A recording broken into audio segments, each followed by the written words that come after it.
if a malware or virus or some executable software tries to install into your computer, it will at least ask you, please enter your admin password. Okay, then that will prompt you to think, okay, why is this loading? Why is this installing? I didn't ask it to install. So that's a red flag right there. Something is trying to install into your computer. So things like that are one of the things that we make sure happens in our computers. And that's something that you can really do at home to add that extra layer of protection. Mobile devices. How many here has an Android mobile phone? Okay, all right. You know what version of operating system runs on it? Anyone here have Marshmallow? Anyone have the Marshmallow version? Okay, so after Marshmallow, the most recent version is called Nougat. Okay, so Nougat, you're right. But here's the thing with your mobile devices too. Just like the Wi-Fi routers, your mobile device may not update automatically. Okay, so you have to check with NetNam or Viatel and ask them, can my cell phone be updated to the latest and greatest version of this operating system? Okay, that's really important. And it's important because they come out with updates for a reason. If they find vulnerability in Marshmallow or older versions, they come up with newer versions to close up those vulnerabilities. Okay, so that's why they keep coming up with updates. So it's important for you to, at least update it, at least buy a device with the capability to update. Okay, so that's something to keep in mind. That's something that you have to do yourself. You can't rely on the cell phone company to do it for you. Okay, but there are things that you can do to automate. Some of the Windows updates, you can simply click automatically update, like your Internet Explorer. That has an option to automatically update. So, it's really important that you look into your operating system and your applications to make sure that you have the latest version. Okay. In the last few years, who here uses Adobe Flash to watch videos or Adobe to open up PDF files? Anyone? Okay. I know you guys, yeah, right. Only one person uses Adobe? Right. Who's opened up a PDF file? PDF file? PDF, right? Yes. Yeah, so, right, you guys have used PDF even though you may not know it. If you have Adobe at home, make sure that it's updated with the latest version, because there's a lot. That's one of the biggest applications with vulnerabilities. Okay? So when you look at statistically what has these malicious actors used to inject viruses and malware into your computer, they've used applications like Adobe Flash, even Microsoft Word and Excel. They could carry malicious viruses that could install into your computer. So that's something that you gotta kind of be conscious about. Make sure you're updating that, and that's free. Windows updates for free. You don't have to pay for that. And these are simple steps you can take.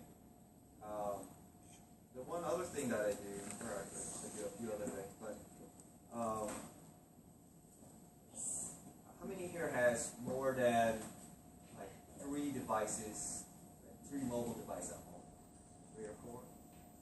So like you have a cell phone, a tablet, a computer, and then you have family and friends that have their own cell phone.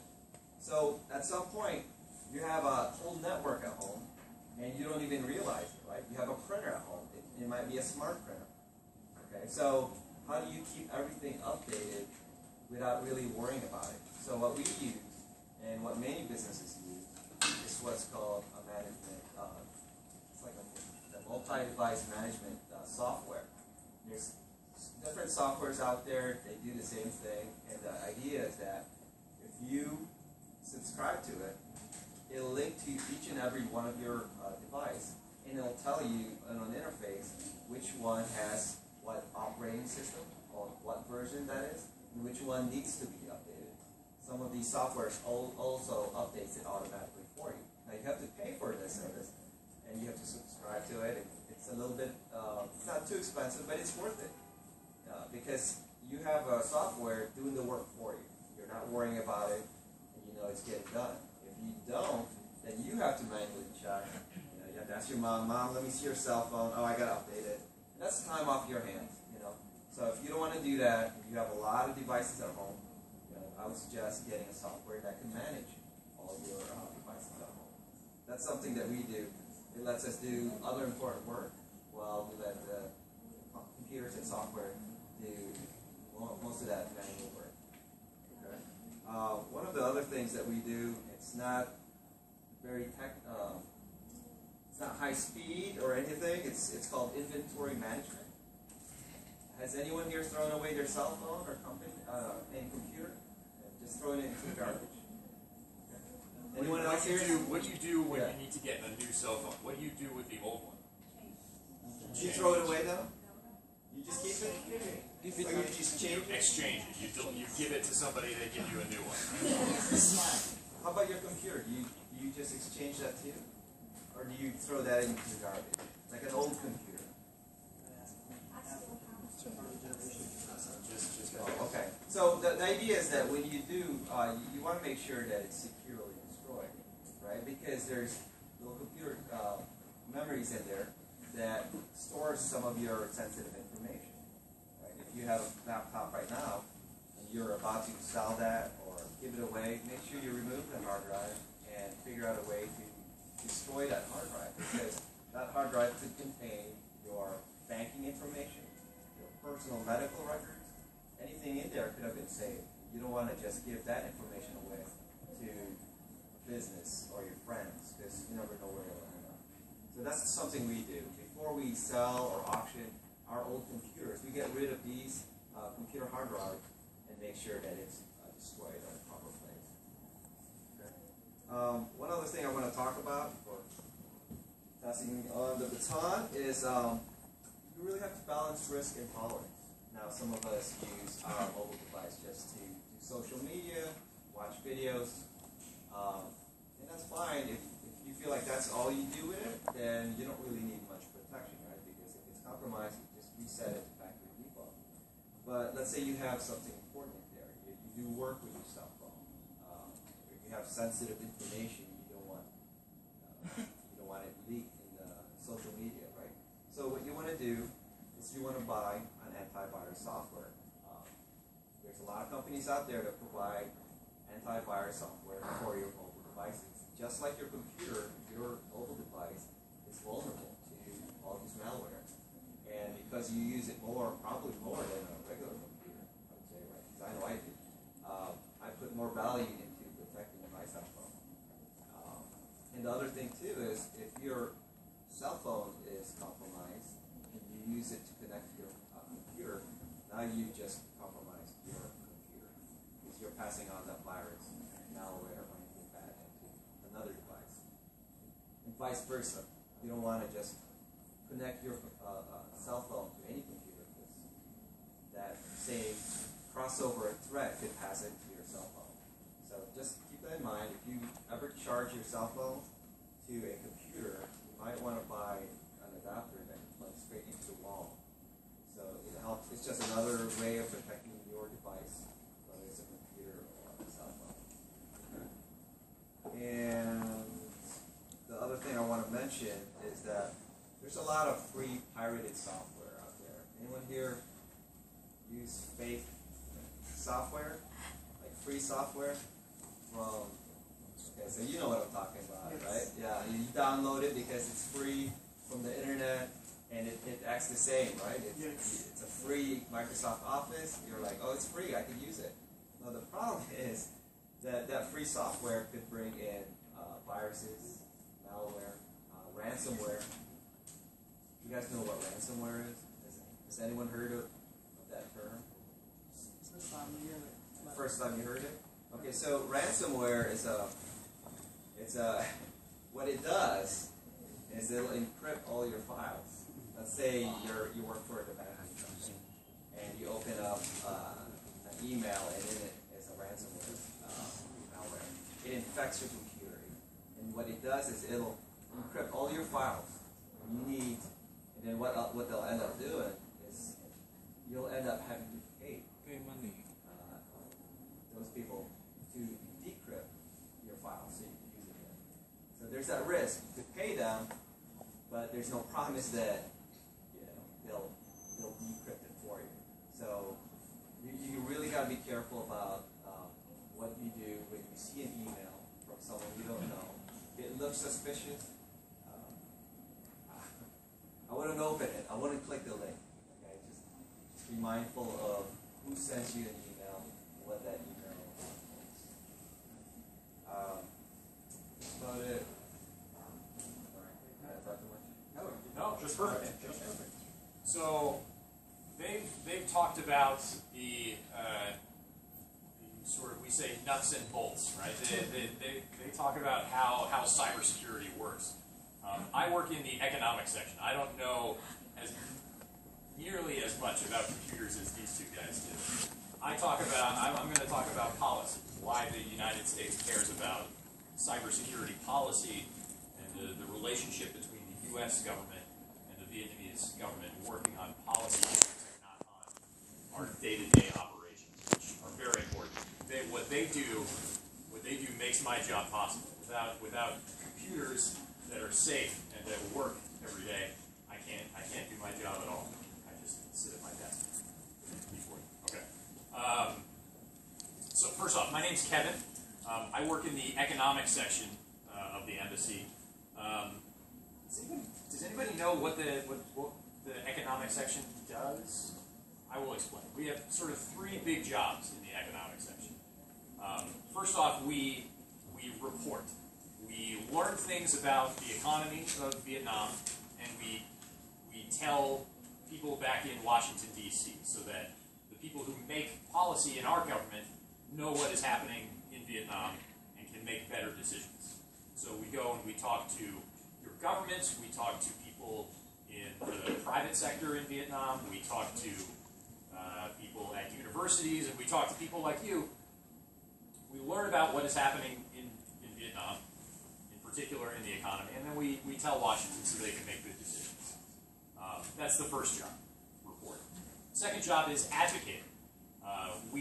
Once we tell Washington what is happening, they come up with policies. They come up with ideas, things that they want to accomplish in Vietnam. And then it's our job to go to the Vietnamese government, or in some cases go to the Vietnamese private sector, and we help convince the Vietnamese government that they want to do the things that we want to do. We help get our government and your government on the same page so that we can accomplish the things we want to accomplish. And then the third thing that we do is help find ways to cooperate with your government. We learn what your government's priorities are and find ways to bring our two governments, and sometimes our two peoples, closer together. So we report, we advocate, and we cooperate. Okay?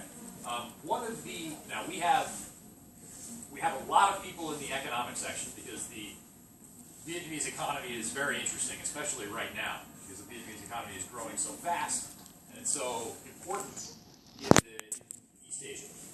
So we have a lot of people working in the economic section, and we look at different issues. One of the issues that I look at is cybersecurity and cyber policy. Why do we care about cyber policy in Vietnam? Anybody have any ideas? Well, you don't get to talk. First off, we care about cyber policy because we care about the development of the Vietnamese economy. A quickly growing Vietnamese economy is good for the United States. It's mutually beneficial. The bigger the Vietnamese economy is, the more stuff you can buy from us, and the more stuff we can buy from you, right? And one of our primary missions in the economic section is to increase the trade between our two countries. And we see a strong cyber sector as fundamental to a quickly growing Vietnamese economy, especially in the modern global world. Without a strong cyber sector to connect you to the United States, to connect you within the region, and to connect you around the world, it's very difficult to grow, right? So enhancing the cyber sector is a foundation for the rest of the growth of the Vietnamese economy, especially as Vietnam tries to move up what we say is the value chain. You know what the value chain is?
It is less protected.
until now, that cooperation has been very limited. Usually it was on a case-by-case basis. If there was a big incident in Vietnam, or there was a big incident in the United States that had a connection to the other country, somebody would pick up a telephone, call the government, and for one incident, we would cooperate, but then between incidents, we didn't really do too much. If there was a law enforcement issue that we had to talk about, we would work for that one issue and then stop. Recently, President Obama passed what is called PPD 41. That's Presidential Policy Directive 41. This was a global policy that said, we want to expand the United States government coordination with all countries around the world on our response to cyber attacks and cyber incidents.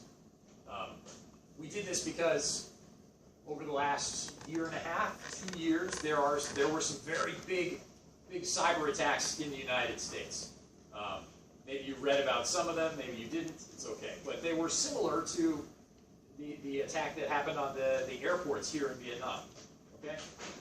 You remember how when that happened in Vietnam, all of a sudden everybody started talking about it, right? There were a lot of stories in the media, and it was a conversation that everybody was having. The same thing happened in the United States, but just a little bit before. And because of that, the president passed this new policy directive that said, we want to direct U.S. diplomats around the world, in every country, to expand coordination between the countries that they're working in. So, like I said, the coordination between the United States and Vietnam was very limited before, and now we're looking for new ways to coordinate. This is a very new policy, so we haven't found those ways. So we are looking for more ways to coordinate, and we are looking for ways that will both enhance security while at the same time protecting that freedom of expression that I talked about before. I don't think we have found those ways yet, but every day we have conversations with different ministries in the Vietnamese government to find things that the Vietnamese government is interested in, and that the United States is also interested in, and seeing where those two things overlap so that we can help each other and make not just the Vietnamese internet safer, but the global internet safer. So that is my big mission for the next year. I think that's pretty much all I have prepared, but I'd like to hear some of your questions on policy, and I hope you have questions for my colleagues here too. But thank you for listening. One thing let's cover really quickly, the definition of cybersecurity. Roughly, for the U.S., we define it as confidentiality, so the ability to be able to be protected when we say things, or be able to keep that information out of the group of folks. It's an integrity, that it's honest information, kind of when it's going back and forth. Access, so we need to make sure that we always have access to the information in cybersecurity and kind of defending against that and keeping that resiliency there. And then non-repudiation. I can't even pronounce that word. Non-repudiation. Thank you. Which really has, so you send me something or you connect up, it's my ability to know that that's you who's connected up to me.